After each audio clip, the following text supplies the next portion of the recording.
Well, hello there. Thank you for joining us again. In this week's episode, we're going to pick up with where we left off last week. We wrapped up clause 4.4, and that leads us right into a new clause that we are sure is going to be a focus of future audits. And I think it's going to be interesting to see how these new requirements will be audited.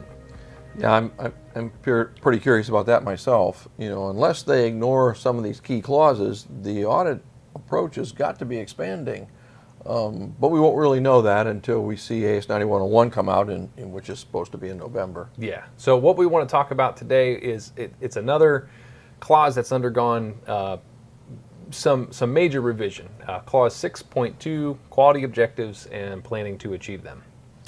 A good way to look at the changes is, and what they're trying to accomplish is, in this case anyway, take a look at what the old standard required in 541, and then line up the new standard here in 6.2, and let's see what's different. All right. So in AS 9100 Rev C, clause 5.4.1 is quality objectives, and it says top management shall ensure that quality objectives, including those needed to meet requirements for product, are established at relevant functions and levels within the quality policy. Right.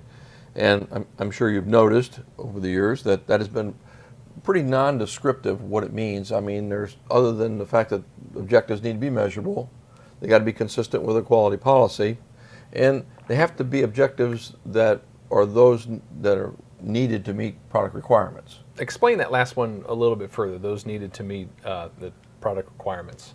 Well, typically we've taken that to mean, and so has everyone else, taken that to mean that it's really what you're promising your customer that you're going to deliver. So what's the customer interested in? He's interested in getting the product when you promised it. Right. And hopefully it'll work when he gets it. So we're looking at zero defects, on-time delivery, or that kind of thing is what we're looking at. So let's take a look at the new standard and what is it asking us to do. All right. So AS 9100 Rev D says in 6.2, quality objectives and planning to achieve them, we have 6.2.1, and that reads, the organization shall establish quality objectives at relevant functions, levels, and processes. All right, so for this next section here, I'll read the subclauses, and if you can then indicate whether that subclause is the same or if it's been changed. I'll holler loudly if it's changed. All right, so it says the quality objectives shall A, be consistent with the quality policy. That's the same. B, be measurable. Same. C, take into account applicable requirements. That's the same. D, be relevant to conformity of products and services in the enhancement of customer satisfaction.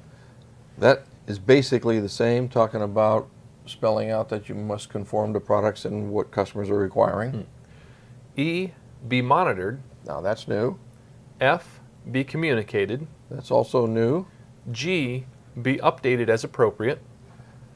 That's somewhat new, but also you want to note there's a note at the bottom requiring documented information about all of this. And if you're wondering what documented information is, we were wondering the same thing, and that'll get to another one we're talking about. Yeah, that's documentation. That's coming down the pipe. Yeah. That'll be another episode. But there are certainly some changes that we're seeing here in these subclauses, but they should be fairly easy for organizations to meet this with what we feel like would probably be very little thought. You're right. Anybody that currently has a QMS, this is not a particular hurdle or to meet these requirements. It's the next one that's going to be a game changer, and it's planning to achieve these requirements. And so the reason is that almost nobody that we've seen or that I've audited personally has a formal plan for how they're going to achieve their objectives. Yeah, they'll certainly have objectives in place to meet delivery and quality requirements, but no plan to accomplish those objectives, or at least no formal plan. The interesting thing is that a number of years ago I was going through the airport and there was a book on sale that I happened to see and it passed by, and the title alone fascinated me. It's called Hope is Not a Strategy. And yeah. So, I mean, I've thought about that so many times. I mean, so many times we hope things, but we don't plan it. Yeah, so we sort of like, but this in particularly, when you're looking at this clause that we're about to read, they're spelling this out in a way that hope is not a strategy here. No, yeah. So, Okay, so let's take a look at that. AS 9100 Rev D 6.2.2 says, when planning how to achieve its quality objectives, the organization shall determine A, what will be done, B, what resources will be required, C, who will be responsible, D, when it will be completed, and E, how the results will be evaluated. so you can sort of see the plan, do, check, act in this thing, Yeah. can't you? But I mean, we're not talking about some shoot from the hip plan here. We're talking about a formal plan in place for how you might achieve your objectives. I imagine people are probably wondering how you see that requirement being audited. With a great deal of vigor. So, we don't really know again, but we suspect that this is certainly going to be a key focus in auditing of Rev D. And again, you know, what you ask yourself is, does this requirement make business sense? You know, or does it make more sense just to have a goal and then maybe hope you hit it? You know, so. Yeah, so obviously this makes sense, and it seems to be a very valid requirement. Our recommendation is that you do take it very seriously. I suspect the auditors will be taking it pretty seriously. So next week we want to take a look at a related topic which is really dear to our hearts at Eagle Force. Yeah, So, we want to look at what it means to align these processes to meet your business needs. we've always been saying that you need to develop your management system, and often we stress clients should call this a business management system rather than a quality management system.